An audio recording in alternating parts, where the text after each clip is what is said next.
Detroit, Michigan. March 1965.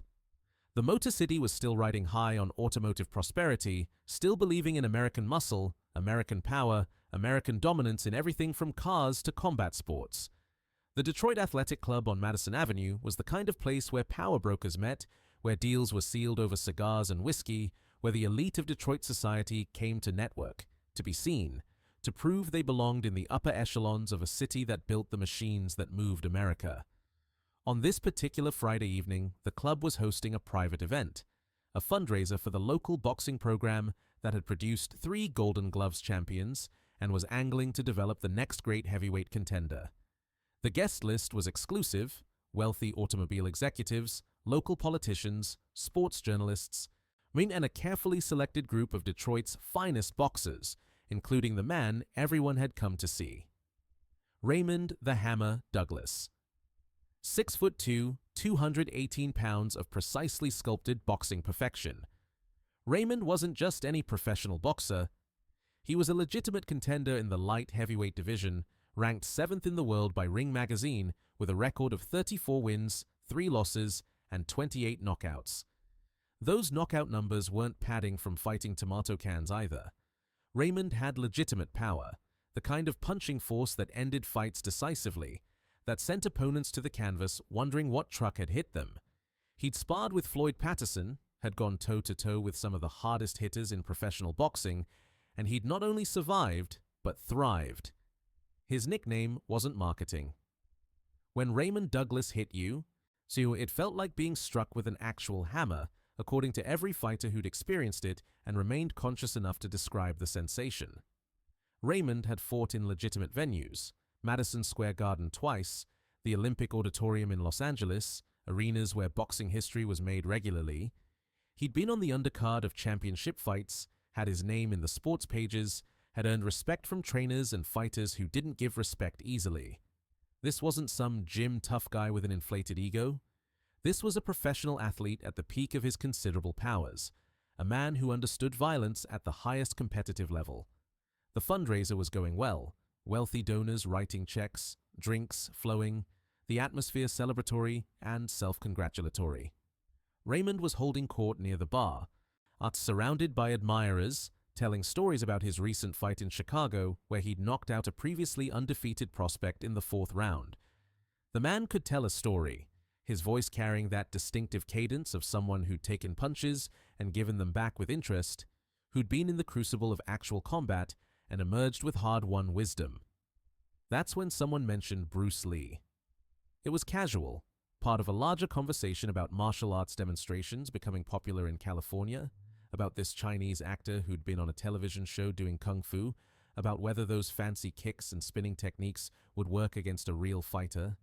One of the automobile executives, a man named Richard Morrison, who'd recently returned from a business trip to Los Angeles, brought it up. "I saw this Bruce Lee fellow do a demonstration at a studio lot," Richard said, swirling his bourbon. "Quite impressive, actually. Very fast, very precise. He was doing these 1-inch punches that were sending people flying backward. The Hong Kong fellow claims he could beat any boxer using his kung fu techniques." The conversation stopped. Every boxer in the vicinity turned to look at Richard Morrison like he'd just announced the earth was flat. The idea that some martial artist, some actor, doing choreographed fight scenes for television could beat a professional boxer, it was so absurd it barely warranted response. Raymond's laugh was deep and genuine, not cruel, but thoroughly amused. "Man, let me tell you something about these martial arts demonstrations. They're performance art, not fighting. I've seen them too. And all the board breaking and the brick smashing and the fancy kicks. Very athletic, very entertaining, but it's got nothing to do with real boxing, with real punching power, with what happens when 2 men step in a ring and try to hurt each other." Another boxer, a heavyweight named Marcus Webb, who trained at Raymond's gym, nodded in agreement. "These kung fu guys, they train against other kung fu guys. They're fast, sure, but they've never felt real power. They've never taken a punch from someone who generates force through proper mechanics, through a punch that's been refined over thousands of rounds, thousands of hours of heavy bag work. Speed is cute, but power is what ends fights." Richard Morrison, perhaps enjoying the controversy he'd created, press the point. Well, this Bruce Lee fellow specifically mentioned boxing. Said something about how boxers are limited by their rules, how they only punch, how a real martial artist could exploit those limitations. Raymond's smile faded slightly, his professional pride engaged now. Limited by our rules? Brother, boxing rules exist because without them, someone dies. We don't kick because we don't need to kick. We don't do spinning tornado moves because they're inefficient and leave you vulnerable. We punch because punching works, because it's been refined over centuries to be the most effective way to render another human being unconscious. And we do it better than anyone because that's all we focus on. How much does this Bruce Lee weigh? Marcus asked. Richard thought for a moment.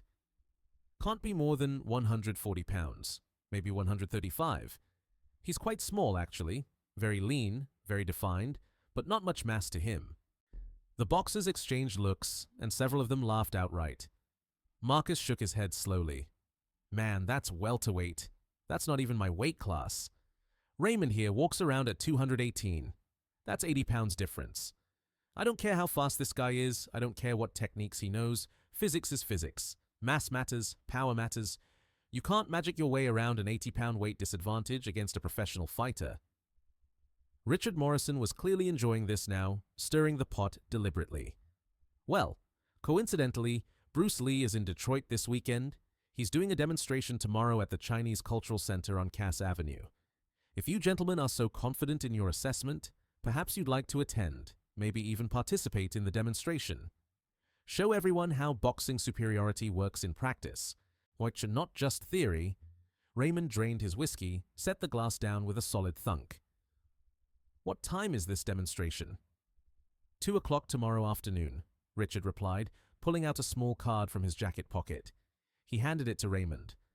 I was planning to attend anyway. Should be educational to see how these martial arts claims hold up to professional scrutiny. Raymond looked at the card, then at his training partners, then back at Richard Morrison. You know what? I think I will attend. Not to cause trouble, not to be disrespectful, but if this Bruce Lee is making claims about beating boxers, someone should test those claims.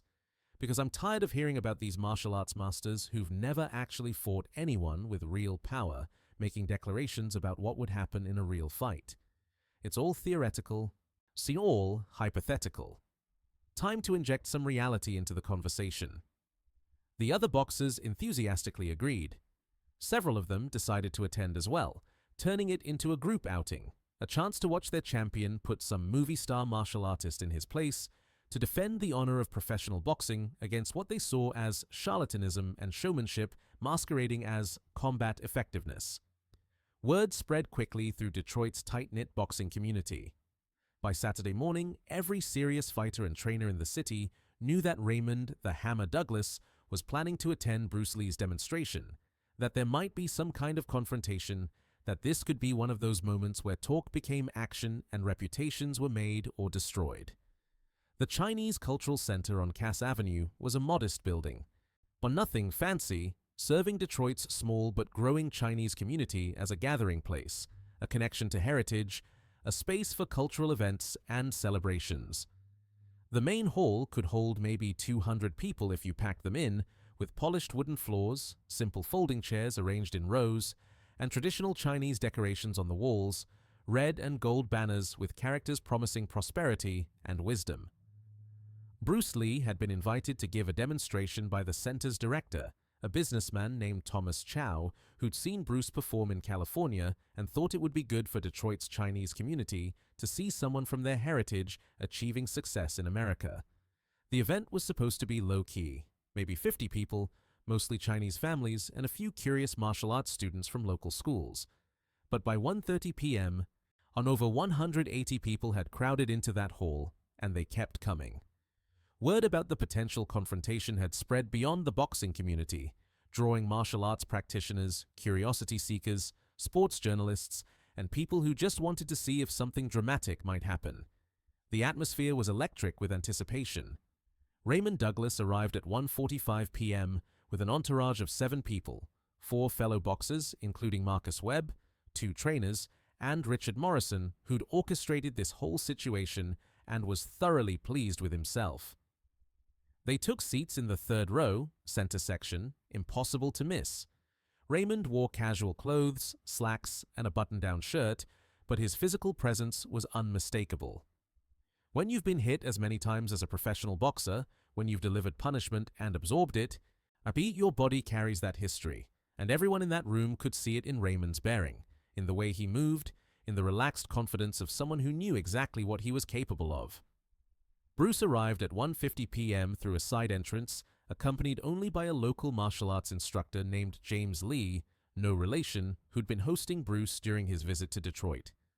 Bruce wore simple black pants and a dark blue Chinese-style shirt, carrying a small canvas bag with his training equipment. He looked impossibly small compared to Raymond Douglas, lean and compact, moving with that distinctive fluidity that marked his every gesture, but appearing almost fragile next to the boxer's dense, powerful physique. Thomas Chow, the event organizer, welcomed everyone and introduced Bruce with glowing praise, talking about his television work and his martial arts innovations, his philosophical approach to combat. The mostly Chinese audience applauded enthusiastically, proud to see someone from their community achieving recognition in mainstream American culture. Bruce began his demonstration with fundamental Wing Chun techniques, showing the economy of motion, the emphasis on centerline theory, the concept of simultaneous defense and attack. His movements were precise, controlled, impressive in their technical execution, but perhaps not obviously powerful to an audience used to seeing boxers throw devastating hooks and crosses. Then he moved to his Jeet Kune Do concepts, explaining how he'd evolved beyond traditional Wing Chun, how he'd integrated elements from boxing, fencing, and other martial arts to create something optimized for real combat effectiveness. And that's when he mentioned boxing directly. "Boxing is an excellent martial art," Bruce said, his slight Hong Kong accent giving each word careful emphasis. "Boxers have tremendous skill, incredible conditioning, refined punching mechanics. But boxing also has limitations imposed by its rules. Boxers only use their hands. They don't train to defend against kicks, against grappling, against the full range of human combat capabilities. In a ring, under boxing rules, a boxer will almost always defeat a martial artist. But remove those rules, expand the context, and the advantages shift." Raymond Douglas leaned forward in his seat. Several people in the audience noticed, nudging their neighbors, pointing out the obvious professional boxer paying very close attention. Bruce continued. "The other limitation boxers face is their reliance on power generation through weight and leverage. They've optimized their techniques for maximum force, which is excellent, but that optimization requires commitment, requires wind-up, requires telegraphing intention. Against another boxer who's trained to read those signals, it works beautifully. Against someone trained to intercept before the power fully develops, those same techniques become vulnerabilities." Raymond stood up. The hall went silent instantly, 180 people holding their breath simultaneously. Bruce stopped mid-sentence, looking toward the source of the interruption. Raymond's voice carried across the hall, calm but firm, the voice of someone used to being heard and obeyed. "Excuse me, Mr. Lee. I apologize for interrupting your demonstration, but I'm a professional boxer, ranked 7th in the world in my division, and I have to respectfully disagree with what you just said." Bruce's expression remained neutral, interested. "You're welcome to disagree. Would you like to explain your perspective?" "I'd like to do more than explain," Raymond replied. "You're making claims about boxing's limitations, about how your techniques could exploit our supposed vulnerabilities. These are serious claims that question the effectiveness of a discipline that's been proven in actual combat, in professional fights, for over a century.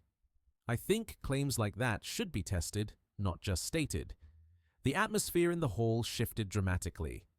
This wasn't a scheduled part of the demonstration anymore. This was a direct challenge, public and unmistakable. Thomas Chow stood up, looking alarmed. "Gentlemen, please. This is a cultural demonstration, not a confrontational forum. I'm sure we can discuss these matters respectfully without any physical altercation." Raymond held up his hand, a calming gesture. "I'm not here to start a fight or cause trouble. I'm here because I believe in testing claims against reality. Mr. Lee is saying that boxing has limitations that his martial arts can exploit. I'm offering to help him demonstrate that, to either prove his point or reveal that it's just theory that doesn't work against actual professional-level boxing. Bruce was quiet for a moment, studying Raymond, assessing the situation. Then he nodded slowly. "What are you proposing?" "One exchange," Raymond said. "You stand in the center of the room. I throw one punch, my choice of which punch, full power, full speed. If you can stop it and counter the way you're claiming you can, you prove your point in front of all these witnesses. If you can't, then maybe we all learn that there's a difference between demonstration and real fighting." Before Bruce could respond, James Lee stepped forward. "Bruce, you don't need to do this. This man is a professional boxer. He outweighs you significantly. There's no reason to risk injury proving a point to someone who's already decided what he believes." But Bruce raised his hand, the same gesture Raymond had used, asking for quiet. He looked directly at Raymond Douglas. "You're certain you want to do this? You understand that I will counter your attack if I see an opening?" "Man, I'm counting on you trying," Raymond replied. "That's the whole point. I want to see if what you're teaching actually works against someone with real power, real training, real commitment. One punch. That's all." Bruce considered for another moment, then stepped into the center of the open space where he'd been demonstrating. The crowd immediately shifted, people standing up to get a better view, pressing forward, creating a rough circle around the two fighters. Raymond removed his shirt, revealing the physique that had carried him to 7th in the world rankings. His body was a masterwork of boxing-specific development, shoulders like bowling balls, a chest that looked like it could stop bullets, arms dense with the kind of muscle that came from throwing thousands of punches daily for years. He walked to the center and stood facing Bruce, maybe 6 feet of distance between them. Yet the size difference was staggering, almost absurd. Raymond looked like he could pick Bruce up and break him in half without much effort. Bruce stood relaxed, hands at his sides, no guard position, no defensive stance, just standing there like he was waiting for a bus. To the boxers watching, this looked like either supreme confidence or suicidal stupidity. "What kind of punch are you throwing?" Bruce asked calmly. "Your choice, but I'd like to know what to expect." Raymond rolled his shoulders, loosening up. "I'm going to throw a jab, a straight left. Not my power hand, that would be unsportsmanlike given the size difference. Just a jab, but I'm throwing it the way I would in a professional fight. Full speed, full commitment, aimed at your head. Is that acceptable?" Bruce nodded. "That's acceptable. Whenever you're ready." The hall was absolutely silent now. You could hear breathing, hear the shuffle of feet as people positioned themselves for a better view, hear the distant traffic from Cass Avenue outside, but no one spoke. This was one of those moments where time seems to crystallize, where everyone present knows they're about to witness something they'll remember and discuss for the rest of their lives. Raymond took his boxing stance, a perfect professional posture that had been photographed for instructional books, that had been refined through 37 professional fights and hundreds of amateur bouts before that. Left foot forward, right foot back, weight distributed 60-40, left hand extended in a loose guard, right hand cocked near his chin, elbows tight, chin tucked, every element of his positioning textbook perfect. Bruce remained still, watching, his expression revealing absolutely nothing. Raymond began his jab. It was a thing of beauty, if you understood boxing, a perfectly executed straight left hand that had been trained to be fast, accurate, and powerful despite being his lead hand. His shoulder rotated forward, his hip engaged, his rear foot pivoted slightly, his fist launched forward in a straight line toward Bruce's face, covering the 6 feet of distance between them with frightening speed. The punch would land in approximately half a second, maybe less. But Bruce Lee didn't need half a second. What happened next occurred so quickly that most of the witnesses couldn't fully process it in real time. They would need to discuss it afterward, compare observations, piece together the sequence like detectives reconstructing a crime scene. Because what Bruce did violated their understanding of human reaction speed. As Raymond's jab extended, Bruce's entire body shifted. Not backward, not to the side, but forward and slightly to the left, slipping inside the punch's trajectory in the microsecond between its launch and full extension. His right hand rose in a motion so minimal it barely seemed to move, intercepting Raymond's extending arm at the wrist and redirecting it past his head by perhaps 3 inches. Simultaneously, Bruce's left hand shot forward from its resting position near his hip and struck Raymond Douglas directly in the solar plexus. The impact made a sound like a door slamming, sharp and violent in the silent hall. Raymond's jab, all that professional technique and power, sailed harmlessly past Bruce's head, hitting nothing but air. His body, expecting the resistance of a target, instead met the immovable point of Bruce's precisely placed counterstrike. The effect was immediate and catastrophic. Raymond Douglas, professional boxer, 7th-ranked light heavyweight in the world, a man who'd absorbed punishment from some of the hardest hitters in the sport, made a sound that was half gasp, half cough. His eyes went wide with shock. His mouth opened, but no air came out. His arms dropped to his sides, useless. His knees buckled, his legendary leg strength suddenly gone.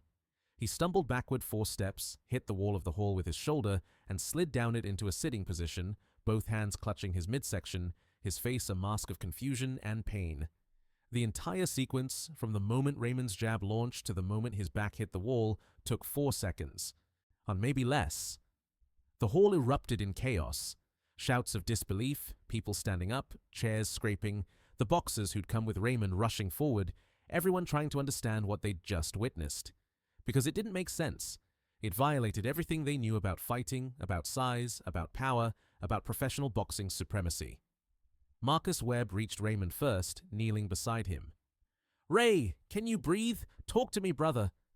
Raymond's mouth was working like he was trying to form words, but his diaphragm was completely frozen, his respiratory system temporarily shut down by the precise strike to his celiac plexus.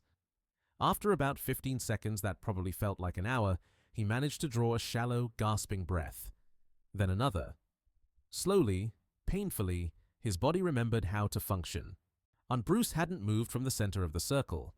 He stood exactly where he'd been, watching Raymond with genuine concern, no triumph in his expression, no celebration, just waiting patiently for the boxer to recover. The crowd was going insane now, voices overlapping in amazement and confusion. "Did you see that? How did he move so fast? The boxer didn't even see it coming. 4 seconds. It took 4 seconds. This can't be real." One of the trainers who'd come with Raymond, a weathered old boxing coach named Eddie Russo, who'd worked with champions for 3 decades, was staring at Bruce with an expression mixing awe and something close to fear. "I've been around boxing my entire life," Eddie said to no one in particular, his voice barely audible over the commotion. "I've seen the fastest fighters in the world. I've trained reflexes and counterpunching. But that," he gestured toward Bruce, "that was something different. That wasn't just fast. That was like he knew what Ray was going to do before Ray did it." Raymond had recovered enough to push himself up from the floor, though he still moved carefully, one hand pressed against his solar plexus.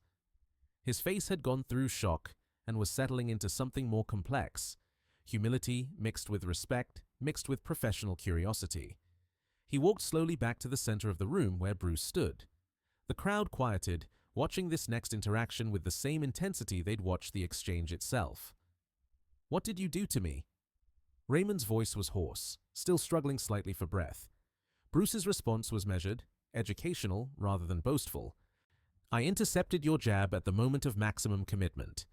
When you launched the punch, your weight shifted forward, your shoulder rotated, your arm extended. All of your structure was focused on delivering that jab. Your solar plexus, specifically the celiac plexus nerve cluster, was exposed. I struck it with focused force that disrupted your diaphragm's ability to function. Your nervous system responded by temporarily shutting down your respiratory control." "But I felt you coming," Raymond protested. "I saw you start to move. I just couldn't stop it. I couldn't pull back the jab. I was committed." "Exactly," Bruce confirmed. "That's what I was explaining in my demonstration. Your boxing training emphasizes commitment, full extension, putting your weight behind your punches. In a boxing match, that's exactly what you should do. But that total commitment creates a window, a fraction of a second where you're vulnerable to interception. I didn't outpower you. I simply exploited the moment when your power was directed forward and you couldn't redirect it." Marcus Webb had joined them now, along with the other boxers, all of them staring at Bruce like he was some kind of alien being. 4 seconds, Marcus said, and his voice carried disbelief. "Ray threw one of the fastest jabs I've ever seen, and you stopped it and counted in 4 seconds. How is that even possible? Because I wasn't reacting to his punch, Bruce explained. I was reading the signals that preceded his punch. His shoulder told me he was throwing a jab a fraction of a second before his arm moved. His weight shift confirmed it. By the time his fist started moving, I was already responding. Raja, it's not about being faster than the punch. It's about being faster than the decision to throw the punch. Eddie Russo, the old trainer, spoke up. Son, I need you to break this down. Because what I just saw defies 40 years of boxing knowledge. How does a 140-pound man stop a professional boxer's jab and put him on the floor in 4 seconds? If you're watching this story and you're learning something about Bruce Lee you never knew before, if this is showing you a completely different side of martial arts history, I need you to do something for me right now. Hit that subscribe button. Because there are dozens more stories like this, real documented accounts of Bruce Lee's actual fighting ability, and you don't want to miss them. Bruce gestured to Raymond. May I use you to demonstrate the mechanics? I promise not to actually strike you this time. Raymond laughed, and it was a genuine laugh despite the lingering pain. Man, once was enough. But yeah, I want to understand this. I need to understand this. Bruce positioned Raymond in his boxing stance, then moved through the sequence in slow motion. Watch what happens when a boxer throws a jab. The shoulder rotates forward first, he indicated Raymond's left shoulder. This is the tell, the signal that a jab is coming. Most fighters are trained to see the fist, to react to the hand movement, but by the time you see the fist moving, it's too late to intercept effectively. So you read the shoulder instead? Raymond asked. I read everything, Bruce replied. Shoulder, hip, foot position, weight distribution, even eye movement. Your body can't lie. For it has to prepare for the punch before the punch happens, and that preparation creates signals. If you train to read those signals, you can respond to the intention rather than the action. But the counter-strike, Eddie Russo pressed, the power you generated from what looked like 6 inches of movement. That shouldn't be possible. Raymond's got body conditioning from years of absorbing punches. You hit him once and shut him down completely. Power doesn't come from the arm, Bruce explained. And if you've been following this story, if you're fascinated by these real techniques and real principles, go ahead and smash that like button. It helps more people discover the truth about Bruce Lee beyond the movies. Bruce continued. Most people think punching power comes from the shoulder and arm, from the muscles you can see flexing. But real power comes from the ground, from the legs, from the hip rotation, from the entire kinetic chain working in sequence. Watch. He positioned himself in his neutral stance, then shifted his weight while placing his hand against Raymond's midsection in slow motion. The power starts here, he indicated his back foot, travels through the leg, transfers through the hip rotation, amplifies through the core, channels through the shoulder, and expresses through the fist. The arm is just the delivery system. The engine is the entire body working as one unit. And the target matters, Bruce added. Most boxing body shots target the ribs, the liver, areas where you're trying to cause pain or damage organs. What I did was different. The solar plexus is where multiple systems converge. The diaphragm attaches there. Major nerve clusters are concentrated there. The structure of the rib cage transitions from rigid to flexible. Strike it correctly, and you don't just cause pain. You disrupt function. The nervous system gets overwhelmed. Raymond was nodding now, his professional mind working through what he'd experienced. So all that power I've developed, all that weight advantage I have, it didn't matter because you weren't fighting my strengths. You were attacking my structure. Your power is real, Bruce clarified. Your boxing skills are excellent. In a boxing ring, under boxing rules, you would defeat me easily. But I wasn't boxing with you. I was intercepting you, using principles you haven't trained to defend against. Not because boxing is inferior, but because boxing optimizes for a specific context, a specific rule set. Change the context. One and the optimization requirements change. One of the other boxers who'd come with Raymond, a middleweight named Tony Reese, spoke up. But you're so small. Even understanding these principles, how do you generate enough force to affect someone Raymond's size? Size matters, Bruce agreed. All else being equal, a larger fighter has advantages. But all else is rarely equal. I've spent years training to maximize efficiency, to eliminate wasted movement, to focus every ounce of my body weight into a single point of impact. Raymond has more mass, but if I can concentrate my entire force into a 3-inch target while his force is dispersed, the effective power at the point of contact can be comparable or even exceed his, despite the weight difference. The Chinese audience members who'd come to see a cultural demonstration were getting far more than they'd bargained for. This wasn't just a show. This was a masterclass in combat philosophy, a deconstruction of conventional wisdom about fighting, a live demonstration that challenged everything most people believed about size and power.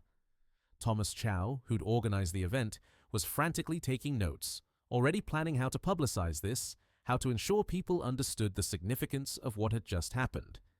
Richard Morrison, the automobile executive who'd started this whole chain of events, was sitting in his chair with a satisfied smile, knowing he'd just witnessed something extraordinary, something that would be discussed in Detroit's sports community for years. If you've made it this far in the story, if you're still engaged in learning, I want to ask you something. Leave a comment below telling me what aspect of this story surprised you most. Was it the 4-second exchange? The fact that a professional boxer couldn't stop Bruce's counter? The philosophical approach? I read every single comment, and I genuinely want to know what resonates with you. Raymond Douglas stood in the center of that hall, surrounded by his fellow boxers, his trainers, the crowd of witnesses, and looked at Bruce Lee with completely new eyes. "When I came here today, I thought I was going to expose a fraud," Raymond said, his voice carrying across the now quiet hall. "I thought I was going to prove that professional boxing was superior to martial arts demonstrations, that real power and real training would overcome philosophical theories. Instead, I just learned that I don't know as much about fighting as I thought I did." Bruce extended his hand. "You're an excellent fighter with tremendous skill. What happened today doesn't diminish that. It just demonstrates that combat has more dimensions than any single discipline explores completely." "Can you teach me?" Raymond asked, gripping Bruce's hand firmly. "Whatever that was, whatever principles you're using, I want to learn them. I need to learn them. Because in 4 seconds, you just showed me that everything I've built my career on has blind spots I never knew existed." Before Bruce could answer, half the boxers in the room were asking the same question. Eddie Russo was already planning training modifications. Marcus Webb was asking about private lessons. The hall erupted in discussions, arguments, so debates about what had just been witnessed and what it meant for combat sports. Bruce raised his hand for quiet. "What I teach requires unlearning before you can learn. You've spent years developing boxing reflexes, boxing patterns, boxing instincts. Those are valuable, but they're also limitations if you want to understand what I'm showing you. You have to be willing to question everything you think you know about generating power, about timing, about what makes a technique effective." "I'm willing," Raymond said, and his voice had absolute conviction. "You just put me on the floor in 4 seconds with one punch. I've fought professionally for 8 years, been ranked in the top 10, sparred with champions. And you made me feel like a beginner. If that doesn't make me ready to question what I know, nothing will." Bruce studied him for a long moment, reading his sincerity, his openness, his genuine desire to learn rather than just add techniques to his existing knowledge. "Then come to my next seminar in Los Angeles. I'll be there next month. I'll work with you personally, show you how to integrate these principles with your boxing foundation." The demonstration continued after that, but the energy had completely changed. This wasn't a performance anymore. This was an education. Bruce spent the next 2 hours breaking down techniques, explaining principles, demonstrating on volunteers including several of the boxers who'd come to challenge him and stayed to learn from him. He showed the 1-inch punch, generating power from minimal distance that sent a 200-pound volunteer stumbling backward. He demonstrated interception drills, yet he's having people attack him at various speeds and showing how he could read their intentions and counter before their techniques fully developed. He explained his philosophy about absorbing what is useful, rejecting what is useless, adding what is specifically your own. And the audience absorbed every word. The Chinese families who'd come for cultural connection found themselves witnessing something deeper, a member of their community demonstrating not just technical skill, but philosophical depth, showing that Eastern approaches to combat could stand against Western professional training. The boxers who'd come to prove their superiority found themselves humbled but educated, their worldview expanded rather than destroyed. Say, the martial arts students found validation that what they were studying had practical application beyond forms and demonstrations. And Bruce Lee, as always, remained humble despite having just achieved something remarkable. He never boasted about the 4-second exchange, never portrayed Raymond as anything other than a skilled professional who'd been operating within limitations he didn't know existed, never claimed superiority, only difference in approach and optimization. The story spread through Detroit like wildfire that evening and beyond the city by the following week. The boxing community was split in its reaction. Some embraced what had happened, recognizing that Bruce had identified real limitations in boxing training. Others rejected it entirely, insisting it had been a lucky shot, that Raymond had held back, and that Bruce must have used some kind of trick or illegal technique. But nobody who was actually in that hall doubted what they'd witnessed. Raymond Douglas, 7th-ranked light heavyweight boxer in the world, had thrown a professional-level jab at Bruce Lee, and 4 seconds later, he was sitting against a wall trying to remember how to breathe. That was a fact, undeniable and documented by nearly 200 witnesses. Raymond kept his word. He attended Bruce's Los Angeles seminar the following month, and over the next year, he trained regularly with Bruce, integrating Jeet Kune Do principles with his boxing foundation.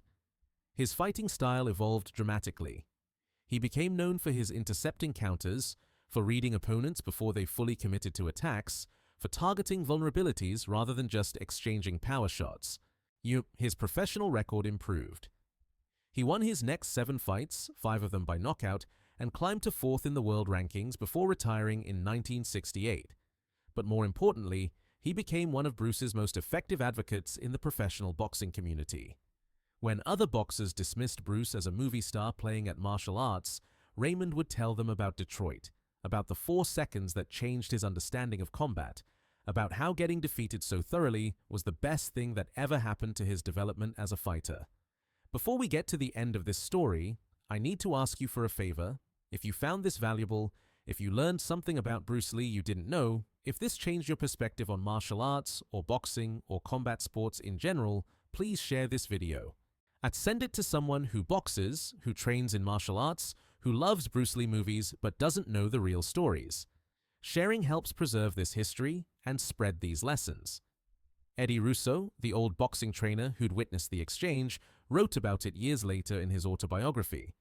He devoted an entire chapter to that afternoon in Detroit, describing not just what happened, but what it meant for how he approached training afterward. He wrote that in 40 years around professional boxing, he'd seen every kind of fighter, every style, every approach. But he'd never seen someone who understood combat at the level Bruce Lee demonstrated that day. Not just the physical techniques, but the underlying principles, the ability to read patterns, the optimization for efficiency over aesthetics.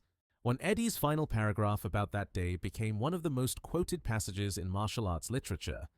He wrote, "I watched Raymond Douglas, one of the hardest-hitting light heavyweights I'd ever trained, throw his best jab at a man who weighed 80 pounds less than him. And I watched that small man not just stop the jab, but counter it so precisely, so efficiently, that our champion ended up on the floor wondering what had hit him. 4 seconds. That's all it took to prove that everything I thought I knew about fighting was incomplete. Not wrong, but incomplete. And that incompleteness, that gap in knowledge, that's where Bruce Lee lived, in the spaces between what we think we know and what's actually possible." The 4 seconds in Detroit became a reference point in martial arts circles for decades. When people debated whether size mattered in fighting, someone would bring up Detroit. When boxers claimed their sport was superior to all martial arts, someone would mention Raymond Douglas. When traditional martial artists claimed forms and kata were all you needed, someone would point out that Bruce's effectiveness came from studying real combat mechanics, not just classical patterns. Muhammad Ali heard about what happened and called Raymond personally. The two had sparred together several times, Ali preparing for fights, Raymond serving as a high-quality training partner. "Is it true?"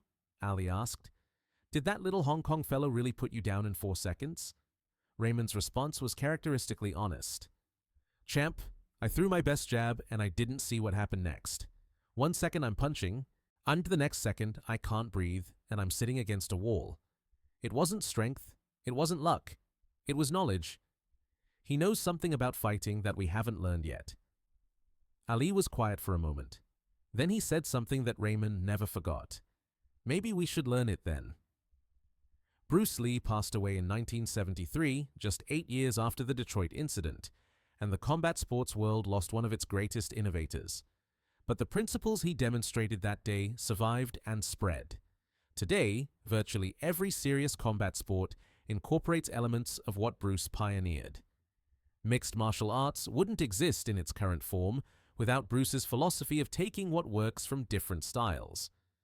Boxing training now includes more emphasis on reading opponents' tells, on intercepting rather than just counterpunching, beyond understanding that different contexts require different optimizations. Raymond Douglas lived until 2003, and throughout his life, he never tired of telling the Detroit story. In his final interview before his death, given to a Boxing History podcast, he was asked one more time about that day, about how it felt to be defeated so quickly and completely. His answer was immediate and certain. Best thing that ever happened to me as a fighter. Yes, my pride took a hit. Yes, it was public and somewhat humiliating, but it opened my eyes to possibilities I never knew existed. Bruce Lee didn't just beat me in 4 seconds. He showed me that combat has depths that professional boxing training doesn't fully explore. He made me a better fighter, a better teacher, and a better thinker about what effectiveness really means. Like I'd relive those 4 seconds 1,000 times for the lessons they taught me. And, if you haven't already, if you've enjoyed this journey through a real moment in martial arts history, hit that subscribe button one more time. Because Bruce Lee's story is filled with moments like this, real confrontations that became teaching opportunities, challenges that became catalysts for evolution, 4-second exchanges that carried lifetime lessons. The Detroit Athletic Club continued hosting boxing fundraisers for decades after that March evening in 1965. Champions were crowned, records were set, careers were launched. But the event people remembered, the story that got told and retold until it became legend, was the night that started with boxers mocking a martial artist and ended with professional fighters begging to learn from him. At 4 seconds, that proved speed doesn't just complement power. When applied with precision, timing, and understanding, speed transcends power, redirects it, turns it against itself. 4 seconds that showed size advantages matter less than strategic advantages. 4 seconds that demonstrated the difference between fighting in a style and understanding fighting itself. Raymond the Hammer. Douglas threw one punch. Bruce Lee intercepted it, countered it, and created a moment that would be discussed, analyzed, and debated for more than half a century. Not because someone won and someone lost, but because what happened in those 4 seconds revealed truths about combat that most people never discover, that most training systems never explore, that most fighters never encounter until someone like Bruce Lee shows them what's possible when you question everything and optimize for reality rather than tradition. 4 seconds that made history. Not just boxing history or martial arts history, but the history of how we understand human physical potential, how we think about combat effectiveness, how we evaluate the relationship between size and skill, power and precision, tradition and innovation. And it all happened in a modest cultural center in Detroit, witnessed by 180 people who came expecting a demonstration and got an education, who thought they understood fighting and learned they'd only scratched the surface, who watched 4 seconds unfold and spent the rest of their lives trying to fully comprehend what those 4 seconds meant.